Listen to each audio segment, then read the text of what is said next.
Bienvenue dans Laval en Mille et une cultures. Dans cette émission, nous recevons Fatima Marouf, PDG et fondatrice du Festival marocain de Laval. Vous êtes aussi fondatrice du Conseil de la communauté marocaine et une ex-conseillère représentante de la communauté à Ville de Montréal. Bonjour Fatima. Oui, bonjour Kadi. Oui. Merci beaucoup pour l'invitation et vraiment bravo pour l'émission. Merci beaucoup Fatima. Je vous appelle Hadija tout le temps, je ne sais pas pourquoi.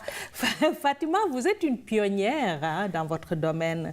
Ce n'est pas évident de porter à bout de bras un festival de cette envergure, le Festival marocain de Laval. Et vous êtes à votre deuxième ou troisième édition? La deuxième édition. La deuxième édition. Donc, mais on va revenir à votre parcours. Hein? Vous êtes marocaine d'origine, oui. On le sent avec tout ça. Et vous êtes au Québec depuis quand? Je suis au Québec depuis l'année 2000. Je suis venue comme étudiante étrangère à HEC Montréal. Mais j'ai fait le tour de l'Amérique du Nord. Je ne suis pas restée au Québec. Je suis partie après mon master à HEC à Victoria, en British Columbia, à l'Université Victoria. J'ai fait un certificat en anglais. Puis après, j'ai fait un autre certificat à Toronto, à Humber College. Donc, je voulais vraiment parler anglais comme les gens d'ici. Donc aussi, je suis partie, j'étais à New York. Je suis restée un bout, j'ai fait tout un tour de l'Amérique du Nord et puis en fin de compte, je suis retournée à la même place. Vous êtes rentrée à la maison? Oui. À la maison à Montréal ou à Laval? À Montréal. À Montréal, grande région de Montréal. Voilà. Et des études en quoi, en fait? J'ai fait mon master en marketing, en administration des affaires, option marketing. D'accord. Aussi, j'ai fait un troisième cycle à l'Université de Montréal en administration de l'éducation. D'accord. Pourquoi l'éducation? C'est important pour vous? Oui. Moi, j'ai dans ma famille, j'ai ma sœur qui a une école, j'ai ma sœur, mon autre sœur qui est prof aussi. Donc, c'est dans la famille un petit peu. Puis, ce que vous n'avez pas dit, j'ai aussi fondé une association qui s'appelle l'association École marocaine Moubadara, oui. Qui est en service depuis l'année 2010 à Montréal, au quartier Côte-des-Neiges. Donc, c'est ça. J'avais un rêve de faire une école plus grande après, mais j'ai commencé comme une école de langue qui donnait des cours de langue et de culture marocaine et aussi des cours d'anglais pour les enfants de la communauté. Et tous les enfants, c'était ouvert à tout le monde. Et, et après, j'ai fondé un autre organisme qui est le Camp Loisirs et Plaisirs.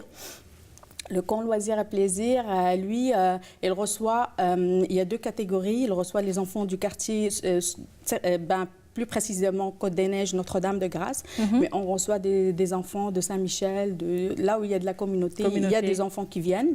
Et l'autre partie du camp, c'est un camp international où on reçoit des enfants de d'autres pays, notamment du Maroc, donc dans le cadre d'échanges culturels entre les pays. D'accord. Il y a des activités à Laval, à part le festival, j'imagine, par cette école?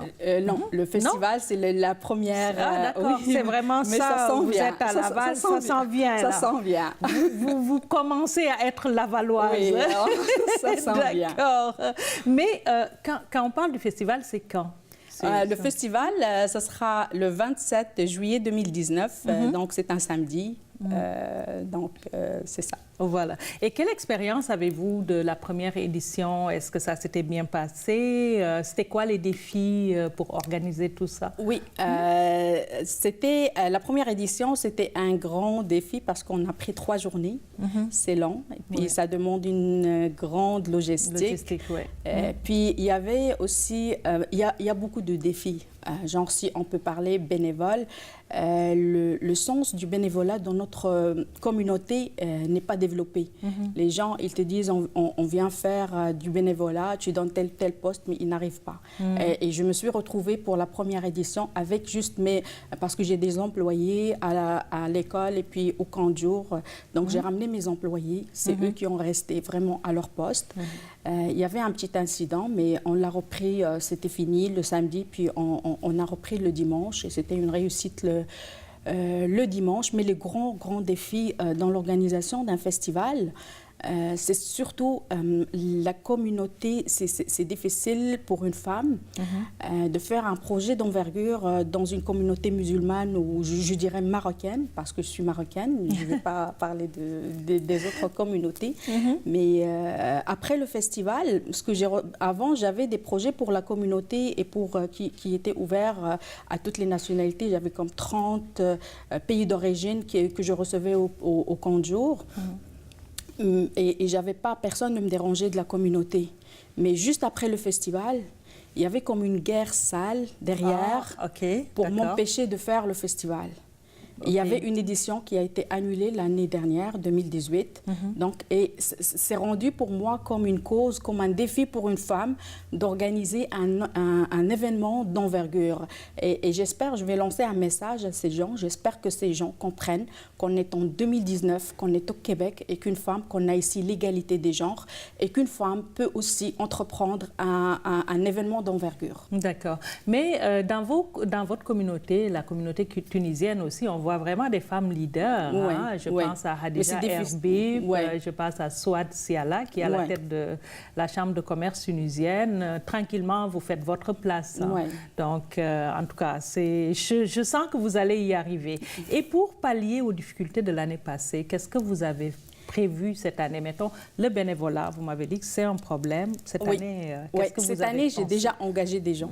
J'ai déjà une vingtaine. J'espère avoir arrivé à une trentaine de personnes. Donc, j'ai oublié la communauté.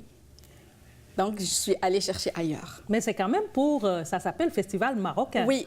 Non, je ne vais pas compter parce que j'avais beaucoup de gens de la communauté, mais qui n'ont pas été là pour le bénévolat.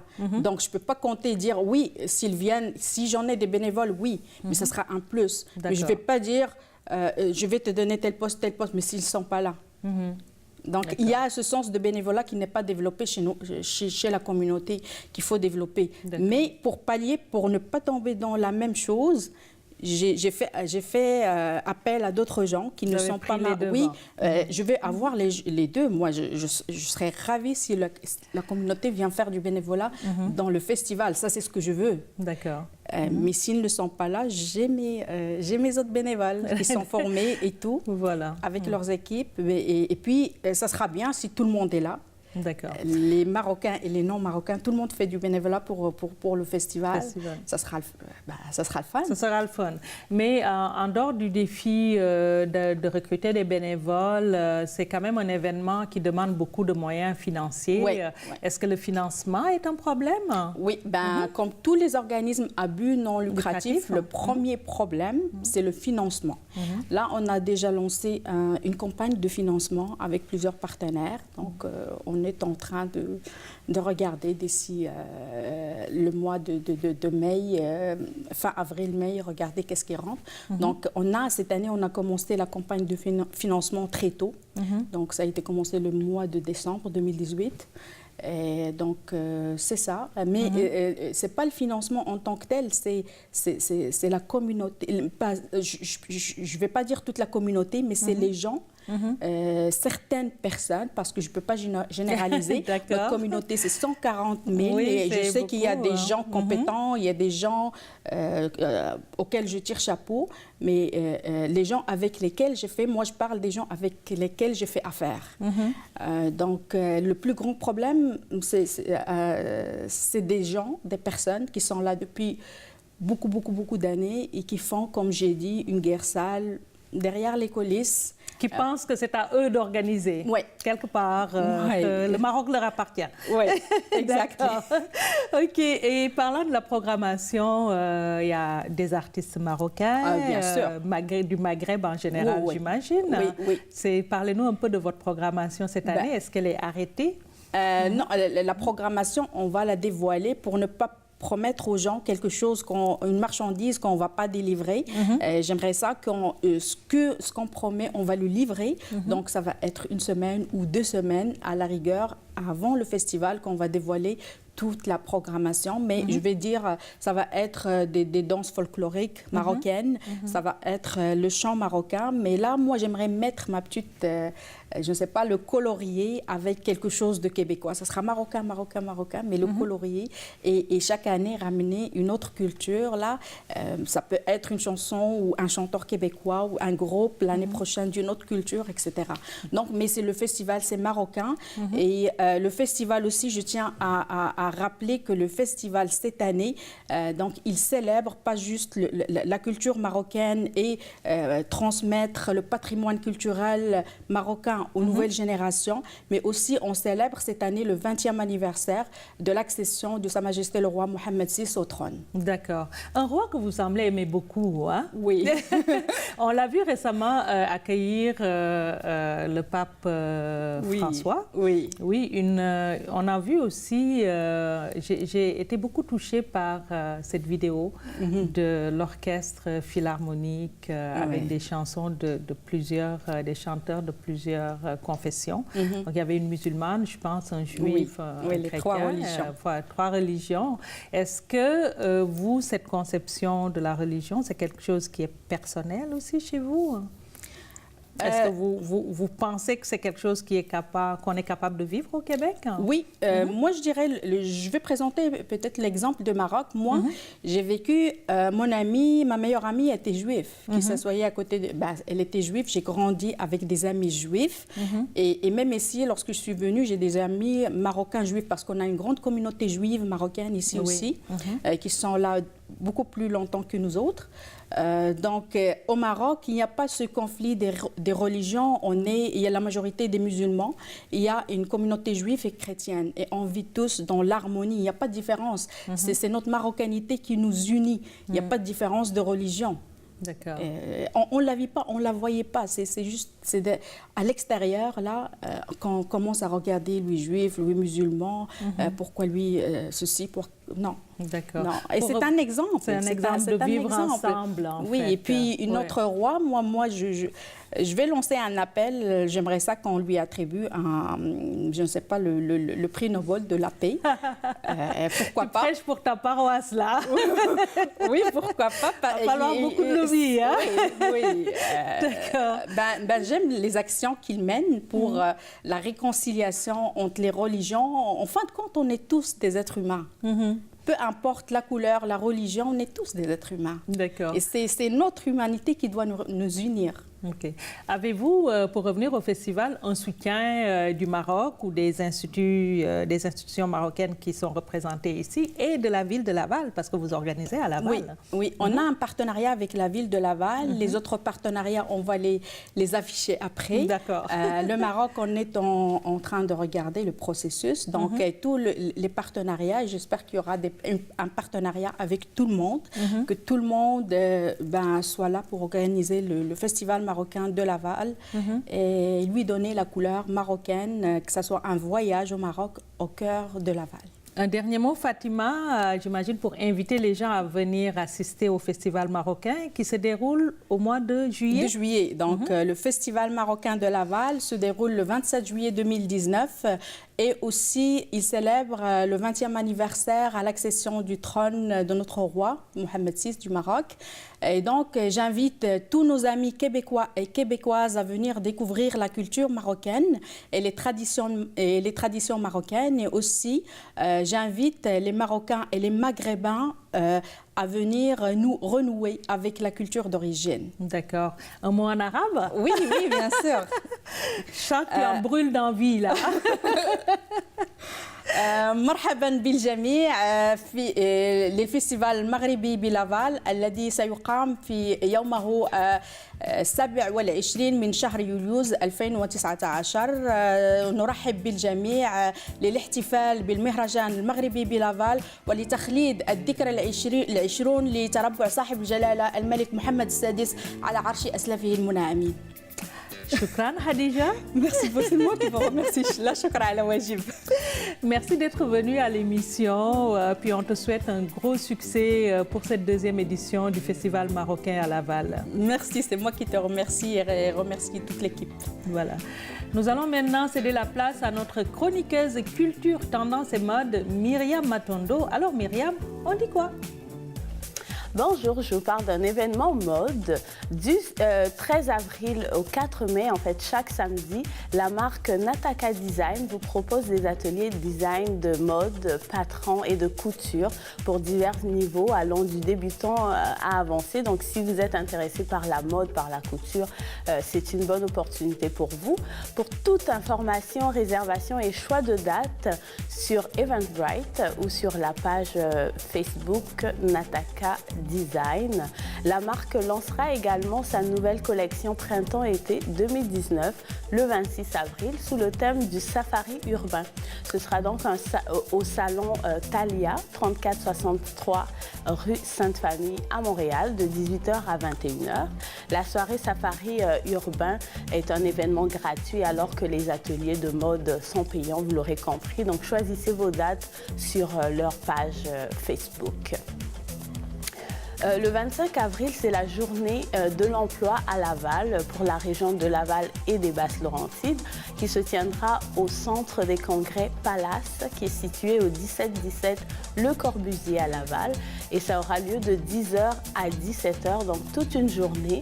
C'est un rendez-vous emploi qui est organisé par l'événement Carrière et qui rassemblera en un seul endroit 70 exposants répartis sur 3 pavillons. Donc un pavillon carrière et emploi, un autre sur la formation professionnelle pour les adultes et un troisième pavillon sur l'immigration et l'aide à l'emploi. Donc que vous soyez à la recherche d'un emploi, d'une formation ou de l'aide pour créer votre entreprise, il y aura certainement quelque chose pour vous ce 25 avril. L'entrée et le stationnement sont absolument gratuits, donc il n'y a aucune raison que vous puissiez manquer cette occasion. Le 23 avril, il y aura un réseautage à faire en espagnol, qui est une soirée donc, de réseautage pour des entrepreneurs qui parlent espagnol, qui est organisée par l'Association latino-américaine des cultures et traditions à Laval. L'événement s'adresse à toutes celles et tous ceux qui veulent créer ou développer leur entreprise. C'est donc une occasion pour acquérir des outils et des connaissances sur la création d'entreprises et le financement notamment.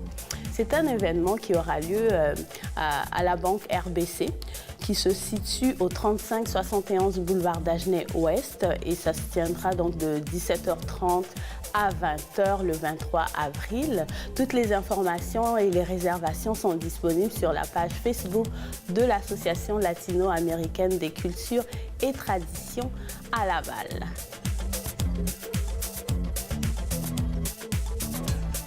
Dans la seconde partie de cette émission, nous recevons Aïcha Frank, jeune auteure-compositrice née à Brooklyn et lavalloise, grandie à Laval.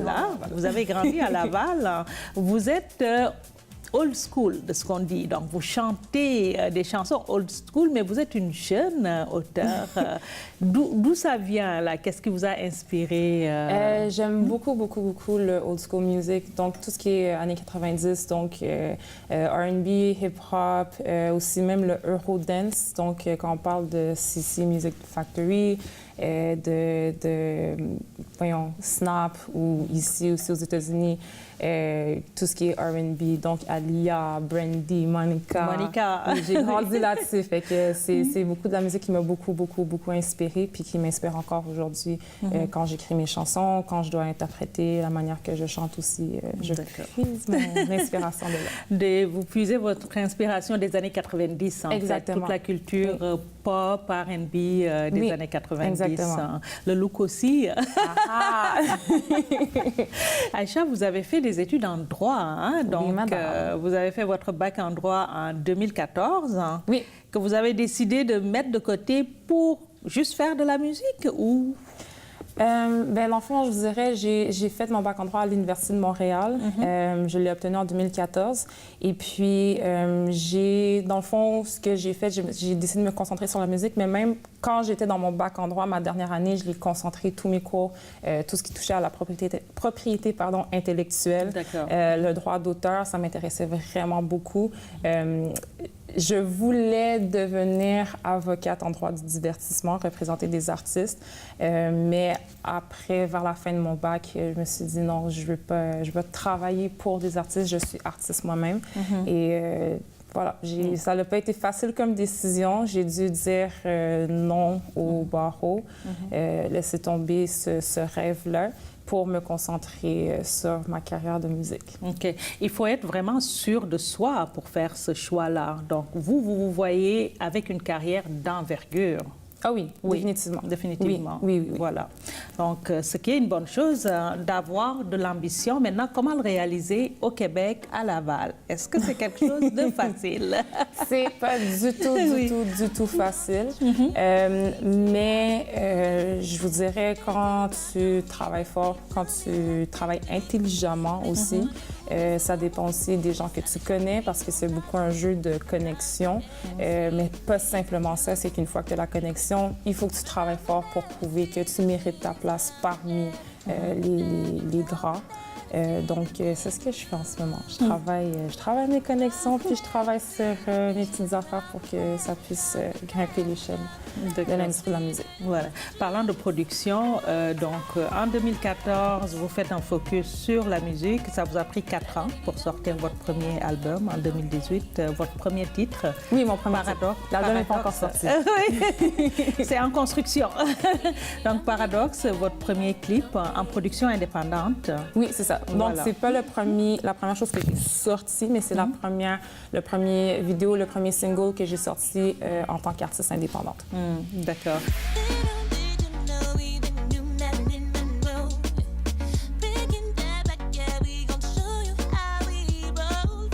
Et comment ça a été accueilli, un succès? Arrivez-vous à vivre de votre musique? Pas encore. Mais je fais un petit peu plein de choses en ce moment. Je donne des spectacles. Je suis aussi mannequin. Et puis, je fais aussi du... N'est-ce pas? Il y a d'autres sources de revenus. Tout est toujours lié à l'art. Donc, je suis très, très heureuse parce que j'ai pas à faire un 9 à 5. En fait, je fais un 7 h du matin à minuit le soir. Mais ça passe inaperçu parce que j'adore ce que je fais. D'accord. Oui. Et après Paradoxe, il y a une production que vous avez faite récemment. Oui, qui s'appelle Let Me Go. Let Me Go. Let me go, let me go now, but don't go. Don't you go now, please don't go. But let me go, let me, here we go. Oui, Qui parle de quoi? Ça parle d'une jeune femme ou de peu importe qui se retrouve dans la situation où est-ce que tu as un choix déchirant à faire. Donc, à choisir entre une histoire d'amour ou d'amitié, de décider de sacrifier cette amitié ou de la mettre en jeu pour l'amour. Ce qui est un choix qui se présente souvent parmi nous. Puis ça a été, la source d'inspiration pour ça a été en tant que femme avec beaucoup d'ambition, carriériste, souvent j'ai été confrontée à soit de prioriser l'amour, l'amitié ou ma carrière de musique. Fait que c'est un peu ça qui était la source d'inspiration pour ce titre. D'accord. Une chanson qui est personnelle. Un peu. Mais j'ai trouvé un terrain qui reliait un peu tout le monde. Voilà. Votre vidéoclip Let Me Go, qu'on aura l'occasion de découvrir d'ailleurs à la fin de l'émission. Aïcha, avez-vous d'autres projets? Travaillez-vous sur d'autres productions? Un album? Bien, dame. En ce moment, je travaille sur mon premier EP. Donc, c'est un petit album avec environ 5 ou 6 chansons qui va sortir plus tard cette année. Et puis, la première des chansons qui va sortir sort, je vous dirais, quelque part cet été. Et puis, une des chansons qui me tient beaucoup à cœur, que j'ai écrite il y a environ 2, 3 ou 4 ans, qui s'appelle The Moment. Puis je vais faire un petit Mais oui, on m'a parlé tellement de votre voix et que c'est un instrument que j'aimerais avoir l'occasion de le découvrir à nu, votre voix. Merci. Oui, donc je fais ça à nu, sans musique, on vous sans écoute rien. pour un petit acapella. Donc, l'extrait que je vais vous faire, c'est tiré d'une chanson que j'ai écrite qui s'appelle The Moment. Donc, j'y vais. Alors, pictures of fears, outfits ready. We plan all night road trip. Precious candies, rolling gummies, hard to memorize. Bad trip. Hey. We're on a high road of joy, acting like we were boys, checking out all the walls, she la la la, bum bum she lay oh oh oh, cruising in a 6'4", acting like we were boys. We just capture the moments of our lives until we feel so indifferent, like pictures till we die. We just capture the moment like pretty butterflies until we feel so indifferent, like pictures who would die. Voilà. Bravo, Aïcha. Voilà. Les gens n'ont pas tort de vous lier aux années 90. On retrouve un peu de Monica en vous, mais avec votre timbre, une couleur qui est vraiment à vous. C'est magnifique. Parlant de cette vision de votre carrière dans 10 ans, vous voyez où? J'aimerais honnêtement, je travaille très fort, je travaille de manière intelligente aussi. J'aimerais, je ne sais pas d'endroit spécifique, mais j'aimerais être la meilleure artiste que je peux devenir, puis la meilleure personne que je peux devenir et avoir un impact sur l'industrie de la musique. C'est ma marque indélébile. En tout cas, on vous le souhaite. Puis on sera tellement fiers d'avoir une Lavalloise qui va porter la chanson haut et fort. Puis très Lavalloise d'origine haïtienne. Haïtienne. Merci beaucoup, Aïcha. Merci de m'avoir reçu. Ça nous fait plaisir. Merci à vous qui nous suivez à la maison. Et puis on vous dit de suivre Aïcha. On est sûr qu'elle va aller loin. Puis on vous dit à la semaine prochaine.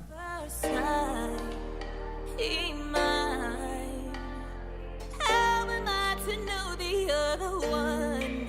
For with you, I'm through when I need you all night. Let me go now, but don't go. Don't you go now, please don't go. But let me go, let me. Here we go now, let me go now, but don't go. Don't you go now, please don't go.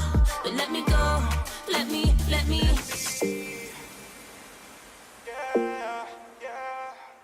L'amour c'est l'ennemi de l'aimant, tout permet qu'il s'en soit pas ennemi.